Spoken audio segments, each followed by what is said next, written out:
Hello guys, welcome back again sa ating YouTube channel, no, The Action Man. Una sa lahat, mega love shoutout po sa lahat ng mga kakamping at sa mga hindi man mga kakamping. Kung interesado ka sa bidyong ito, patapusin mo na hanggang dulo at huwag nyo nang kalimutan na i-like at i-share ang ating video para malaman naman ng iilan sa ating mga kababayan na nagtutulog-tulugan sa katotohanan.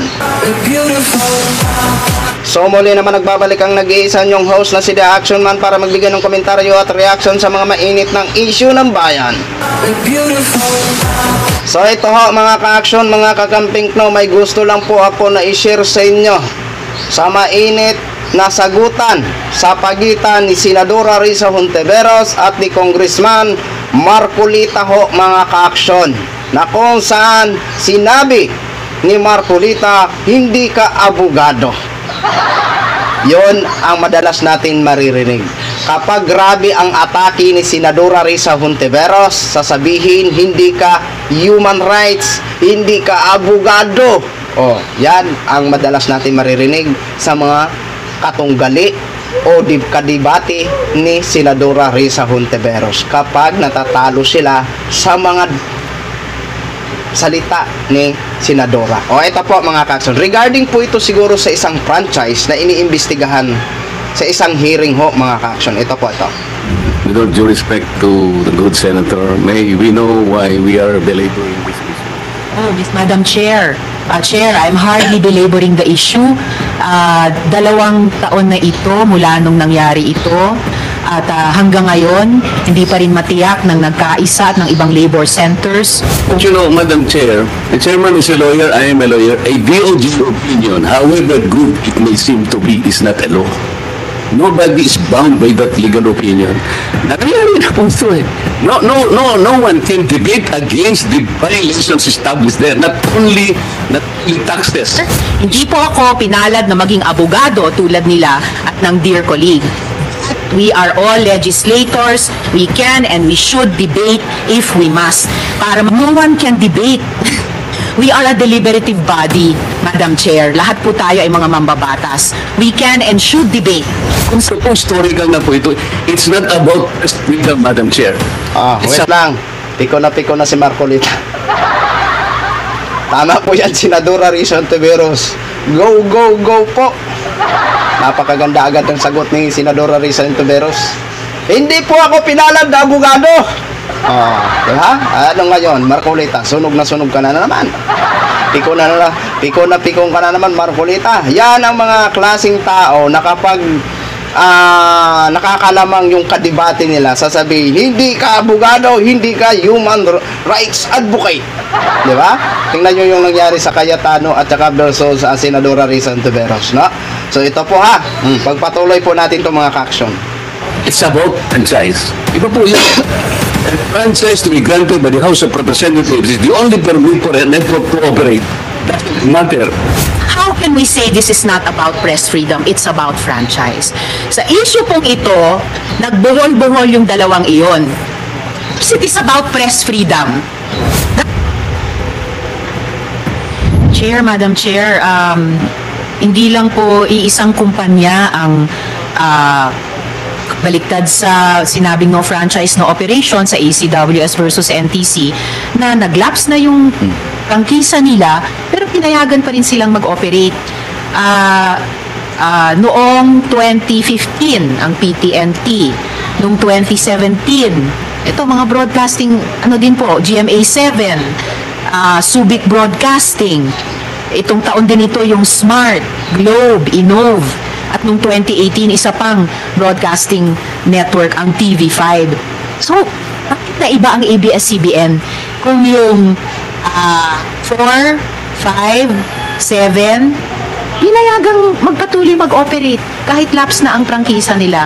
Pero yung 2, hindi pinayagan. Bakit siya binuhod? Bakit siya itinangi? Bakit siya binigyan ng hindi special na treatment, the worst treatment? Madam Chair, with all due respect to... Ayun naman pala, franchise nga ho mga ka-action. Lapse na po ang nasabing franchise, pero bakit pinayagan pa na mag-on the air? Yun ang question ni Senadora. Bakit yung to daw hindi pinayagan? Bakit magkaiba ang treatment? Yun yung question ni Senadora kay Marcolita. Kaya ito, nagkabikos-bikos na kung paano ipaliwanag ni Marcolita. Kasi alam naman po natin, ang nagbibigay ng franchise ay ang mga kongresista ho, mga kaaksyon. Katulad nga po ng nangyari sa SMNI, di ba? Sila ang nagbigay ng franchise at sila din ang may karapatan na bawiin ang franchise kung ito ay lumabag sa nasabing rules ng kanilang franchise ho, mga kaaksyon. So, pagpatuloy po natin. To the good senator, may we know why we are belaboring this issue? Oh, Miss Madam Chair. Chair, I'm hardly belaboring the issue. 2 taon na ito mula nung nangyari ito.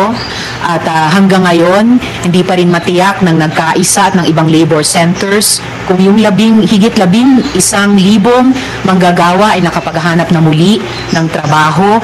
Hindi pa masigurado kung yung daang libong mga pamilya o milyong-milyong mga manonood ay na-satisfy ng muli yung dating na ibibigay sa kanilang serbisyo. And hardly belaboring dahil ito po ay may kinalaman dun sa trust na ilalagak ng publiko sa chair ng COA batay sa track record na ipinakita nila bilang chair ng ibang komisyon. And if we can in fact say, Madam Chair, na mas mataas pa nga ang tungkulin ng COA bilang isa sa mga constitutional commissions natin. But Madam Chair, if I may just continue, if I may just complete this sentence, Madam Chair, dear colleague, this is hardly belaboring dahil yung sa tingin ko lamang pong injustice na nangyari dito ay hindi pa po nga sapat na napag-usapan ni nabigyan ng hustisya. Salamat na lang na sinabi ni Chair na humingi sila ng paumanhin, ng tawag at ng pasensya. Yan ay posibleng simula na ng pagwawasto ng sitwasyong ito. So this is hardly belaboring the point, Madam Chair, with all due respect. Madam Chair, first of all, the matter has become an academic already.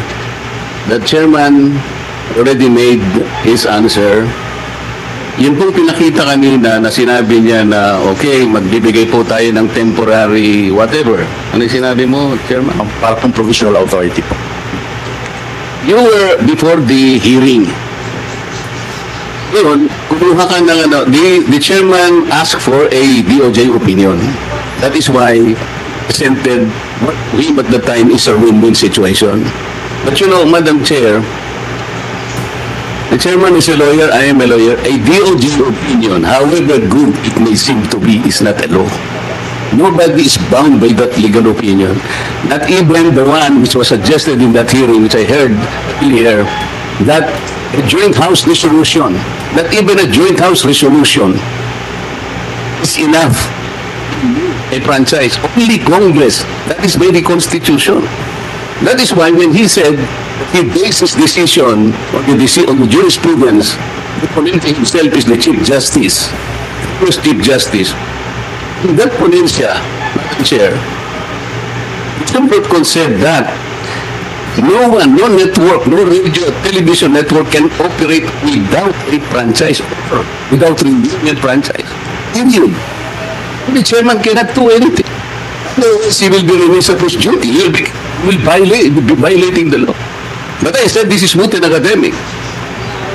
The House of Representatives, we have proven various violations of ODSCBN. How much taxes have we held from the government? Billions of taxes.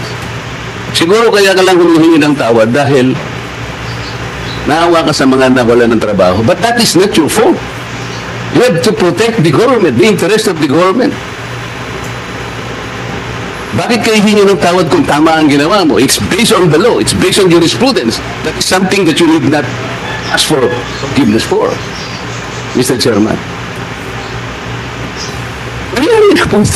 No one can debate against the violations established there. Not only taxes, issuance of Philippine depositary receipts, intervention. Somebody is talking about 11,000. They had 11,000. We proved that only about 2,800 employees only know. Yung iba contractual, yung iba project workers, bigyan ng regularization ng ABS-CBN. Daming violation din ng labor code. What about the Philippine depositary receipts? What about the citizenship of the very chairman of the network? Ito po, historical na po ito. It's not about freedom, Madam Chair. It's about franchise. Iba po yun eh. A franchise to be granted by the House of Representatives is the only permit for a network to operate. Doesn't matter. Wala tayong pinag-uusapan na freedom of speech there. Freedom of speech it's not the subject matter in that, Madam Chair. Pero tinatanong ko lang with all due respect to the Senator, we should not belabor this case. Salamat po. Salamat po, Madam Chair, at salamat, dear colleague. To reiterate, I am not belaboring. I am raising questions and receiving answers sa mga issues na unresolved. It is not moot and academic. Kasi ito po, sa aking hamak na opinyon lamang, ay isang continuing injustice. Hindi po siya naging win-win situation. Kung win-win lamang po, hindi na po ito kailangang itanong pa. No one can debate. We are a deliberative body, Madam Chair. Lahat po tayo ay mga mambabatas. We can and should debate kung sakaling may mga issue na hindi po tayo nagkakasundo. Gaya ng sinabi ko po kanina sa good chair, hindi po ako pinalad na maging abogado tulad nila at ng dear colleague. We are all legislators. We can and we should debate if we must para makabuo tayo ng pagkakasundo kung magkakasundo man tayo. Only about 2,800 employees. Ano man ang employment status nila, kaya nga ipinaglalaban namin dito sa Senado at ang mga colleagues sa House ang security of tenure. 2,800 man lang ang may security of tenure nung panahong iyon. More than 11,000 ayon sa nagkaisa. At mas makikinig po ako sa labor center. More than 11,000 sa unang wave pa lang. Kahit pa mga contractual na dapat ay ginawang may security of tenure ay nawala ng trabaho. At yung lahat ng 11,000 na iyon higit, hindi lang yung 2,800 ay hindi pa natin sigurado kung may trabaho na ulit. Yun na ho mga ka-action, mga kakamping, no. Napakalinaw po. Napakalinaw sang question ni Senadora Risa Hontiveros. Ang pinakapunto ni Senadora doon, lapses na ang franchise ng ibang network, pero bakit pinayagan na makapag-on-the-air pa rin? Pero bakit ang to hindi pinayagan? Parang nagkaroon ba ng special treatment, 'di ba? Tama naman po 'yun. Tama naman po 'yun, 'di ba? Na questionin. Tika, bakit ang ibang network nakakapag-on-the-air pa kung paso na ang kanilang franchise? 'Di ba? Bakit yung to hindi nyo pinayagan na mag-on-the-air? Pareho lang naman sila, paso na ang franchise o wala ng franchise, 'di ba? O yun dapat maging pantay po dapat, Marcolita. Ang galing-galing mo magpaliwanag, abogado ka. Tapos sabihin mo pa si Senadora hindi ka abogado. Natural, hindi naman talaga yan nag-a-assume na abogado. Ang tinatanong lang doon, ang pinakamalaking question doon, bakit pinapayagan pa pala ang mga ibang network na kahit lapses na ang kanilang franchise, bakit pinayagan na mag-on-the-air? Samantala ang to, pareho lang naman sila, bakit hindi nyo pinayagan? 'Di ba? Sino ang may mali? Si Marcolita o si Senadora na nagtatanong lamang? Para sa akin, walang mali ang magtanong, ang mag-question, dahil kailangan ho talaga maimbestigahan. Yan. Maraming salamat sa iyo, Senadora Risa Hontiveros. Okay? So yun lang ho mga ka-action, no? I-share ko lang ho sa inyo. Maraming salamat po sa ating mga viewers, Luzon, Visayas at Mindanao, all over the world. Ako po ang iyong lingkod, si The Action Man. Have a good day, everyone.